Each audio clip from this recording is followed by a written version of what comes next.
Hello दोस्तों, स्वागत है आपका सोल टेल्स एक्सप्लेनेड चैनल में, जहां हर कहानी से उठते हैं मिस्ट्री के पर्दे और सच्चाई होती है बिल्कुल सामने। आज हम लेकर आए हैं एक ऐसी मूवी की कहानी जिसका नाम है निकिता रॉय। तो चलिए बिना वक्त गवाए इस रहस्य से भरी फिल्म का परत दर परत विश्लेषण शुरू करते हैं। कहानी शुरू होती है लंदन की ठंडी रातों में, जहां एक व्यक्ति सनल भय और तनाव से कांपता हुआ अपनी वॉइस रिकॉर्डिंग में कहता है, अब मैं बच नहीं पाऊंगा, वो मेरे पीछे आ चुका है। उसकी आवाज में दहशत साफ सुनाई देती है। सनल जैसे ही अपने घर से निकलता है, हम देख पाते हैं कि सच में उसके पीछे कोई भयानक परछाई मौजूद। वो बदहवासी में अपनी कार की ओर भागता है, इंजन स्टार्ट करता है और वहां से निकल जाता है। लेकिन भाग्य ने शायद उसका साथ छोड़ दिया था। वही मिस्ट्री दानव अचानक उसकी कार पर हमला कर देता है। कार बेकाबू होकर टकरा जाती है। जाने की आखिरी उम्मीद में सनल नदी में छलांग लगाकर अपनी जान दे देता है। नेक्स्ट मॉर्निंग पुलिस वहां पहुंचती है और जांच शुरू होती है। कैमरे फुटेज और हालातों का मुआयना किया जाता है, लेकिन सच्चाई अब भी कहीं छुपी होती है। Cut to Mumbai. यहाँ हम मिलते हैं निकिता से, जो एक बुद्धिजीवी और साहसी लेखिका है। आज उसकी नई किताब का विमोचन है, जो अंधविश्वास और ढोंग के खिलाफ एक आवाज है। निकिता एक संगठन में काम करती है जो लोगों को अंधविश्वास से मुक्त कराने की कोशिश करता है। उस संगठन का नाम है IRC, जिसे उसके भाई सनल ने ही शुरू किया था। वो कहती है, हम उन ढोंगी लोगों को बेनकाम करते हैं जो चमत्कार के नाम पर भोली जनता को। इसी बीच जैसे ही वो अपने कमरे में आती है, उसे एक कॉल आता है। फोन पर टीना होती है, जो उसके भाई के साथ काम करती थी। टीना बताती है कि सनल अब इस दुनिया में नहीं रहा। ये खबर सुनते ही निकिता की आंखों के सामने अंधेरा छा जाता है। वो तुरंत लंदन की फ्लाइट लेती है और सीधे अपने भाई की लाश के सामने जा खड़ी होती है। वो फूट फूट कर रोती है और वहीं आता है जोली, उसका एक्स बॉयफ्रेंड, अब एक सोशल मीडिया इन्फ्लुएंसर बन चुका है। वो भी दुखी है। बाहर आकर वो अपने फॉलोअर्स को इस दुखद खबर के बारे में बताता है। तभी निकिता उससे कहती है, मुझे उस जगह ले चलो जहां मेरे भाई की जान गई। जोली उसे नदी किनारे लेकर जाता है। वहां खड़ी होकर निकिता खुद को अपने भाई की जगह इमेजिन करती है। कैसे वो पानी में डूब रहा होगा, कैसे डर में जी रहा होगा। उसके रोंगटे खड़े हो जाते हैं। IRC के ऑफिस जाती है, जहां टीम पहले से मौजूद होती है। वहां वो सवाल उठाती है, क्या ये आत्महत्या हो सकती है या इसके पीछे कोई गहरी साजिश है। टीना जवाब देती है, सनल एक बहुत ही खतरनाक केस पर काम कर रहा था, अमरदेव नाम के आदमी पर, जिसकी एक बहुत बड़ी फॉलोइंग है, और उसने वहां अपने एक मुखबिर को भी भेजा था। लेकिन हमें अब तक नहीं पता कि वो इन्फॉर्मर कौन था। सनल की डेस्क से कुछ डरावनी पेंटिंग्स मिलती है। वो चौंक जाती है। उसके भाई ने ऐसी डरावनी तस्वीरें क्यों बनाई होंगी? जरूर इसके पीछे कुछ ना कुछ छुपा है। फिर अमरदेव का सीन आता है। एक गुरु जैसा व्यक्ति जो प्रवचन दे रहा होता है और उसके आसपास हजारों की भीड़ होती है। उसी दौरान सनल का एक करीबी दोस्त निकिता को एक डिक्टोफोन देता है।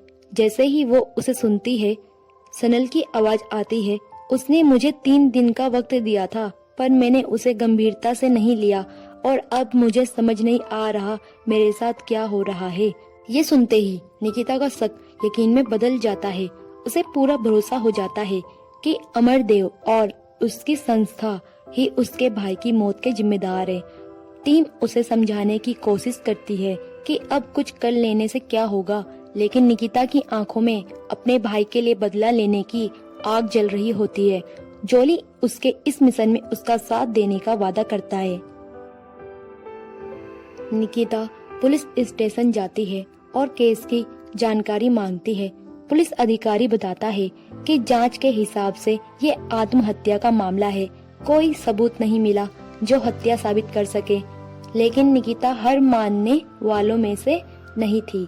वो घर लौटती है और डिक्टोफोन की सारी रिकॉर्डिंग्स फिर से सुनती है। उसमें सनल कहता है, आज पहला दिन है, मुझे कोई डर नहीं लग रहा, लेकिन मैं उसे एक्सपोज करके ही रहूंगा। की रिकॉर्डिंग में उसकी आवाज कांपती है। मुझे लगता है कोई मुझे देख रहा है, कोई मेरे आसपास मंडरा रहा है। ता सीधा सनल के घर जाती है और उसके लैपटॉप को खंगालने लगती है। वहीं उसे एक दीवार पर राक्षस की पेंटिंग दिखाई देती है। उसका दिल दहल जाता है। क्या उसका भाई सच में कुछ देख रहा था? उसी लैपटॉप में उसे एक मेल मिलता है किसी प्रिया नाम की लड़की का, जो एक कुरियर रिसीव करने को कह रही थी। निकिता तय करती है हमें वो कुरियर लेना होगा। दिन सुबह ले चलने की बात करता है। निकिता कहती है मैं भाई के घर पर नहीं रह सकती, उसकी यादें मुझे तोड़ देंगी। जोली उसे एक पीजी में छोड़ देता है। रात में अकेले बैठी निकिता फिर से डिक्टोफोन सुनती है। तीसरे दिन की रिकॉर्डिंग में सनल कहता है, अब मुझे यकीन हो गया है, कोई मुझे मारना चाहता है। अगले दिन निकिता अमरदेव की फाउंडेशन जाती है। वहाँ एक व्हील चेयर पर बैठा लड़का आता है। अमरदेव उसके अपराधों को उजागर करता है और दावा करता है कि उसी के पापों की वजह से वो अपंग हुआ। और फिर एक चमत्कार होता है, वो लड़का चलने लगता है। ये एक्टिंग है, लेकिन जोली कहता है ये कोई साधारण इंसान नहीं है, वो मिरेकल मैन है। अमरदेव के सामने पहुंचते ही वो निकिता और जोली के नाम लेता है। निकिता पूछती है, तुमने एक्टिंग कराई थी ना उस लड़के से? अमरदेव मुस्कुराता है, मैं जो करता हूँ वो सच होता है। निकिता उसे जवाब देती है, मेरे भाई को तूने मारा है और मैं तुझे बेनकाब किए बिना चैन नहीं लूंगी। अमरदेव कहता है, अब तुम्हारे पास भी बस 3 दिन है। निकिता कुरियर कलेक्ट करती है। उसमें एक डरावनी किताब होती है जिसमें वही पेंटिंग्स होती है जो उसके भाई ने बनाई थी। प्रिया का पता लगाकर वो उसके घर जाती है। वहाँ उसे प्रिया एक कुत्ते को मारकर जमीन में दफनाते हुए दिखती है। वो बिल्कुल मानसिक रूप से टूटी हुई लगती है। निकिता के सवाल पूछने से पहले ही प्रिया खुद को मार लेती है। जोली कहता है, अब हमें रुक जाना चाहिए, ये जानलेवा हो सकता है। लेकिन निकिता हार नहीं मानती। उसे किताब में छुपा एक मेमोरी कार्ड मिलता है जिसमें प्रिया ने फाउंडेशन की सारी सच्चाई रिकॉर्ड की होती है। उसमें अमरदेव को एक मिस्ट्री केमिकल से लोगों को नियंत्रित करते हुए दिखाया गया है। निकिता उस घर में दोबारा जाती है और वही लिक्विड खोज निकालती है। तभी उसे वही राक्षस दिखता है, असली नहीं, लेकिन उसके दिमाग में जहर बन चुका होता है। जोली उसे समय पर बचा लेता है। निकिता IRC टीम को दिखाती है कि लिक्विड असली है, लेकिन साबित नहीं कर पाती कि वो लोगों को कंट्रोल करता है। तभी पुलिस आती है और दोनों को पूछताछ के बहाने ले जाती है, लेकिन असल में वे अमरदेव के पास पहुंचते हैं। वहां अमरदेव कहता है, तेरा भाई और प्रिया मेरे ही बनाए गए डर में फंसे थे, मैंने ही उन्हें मरने पर मजबूर किया। निकिता कहती है, तेरा लिक्विड मेरे बैग पर था, जिससे वो हर बार मेरे शरीर में पहुंचता था।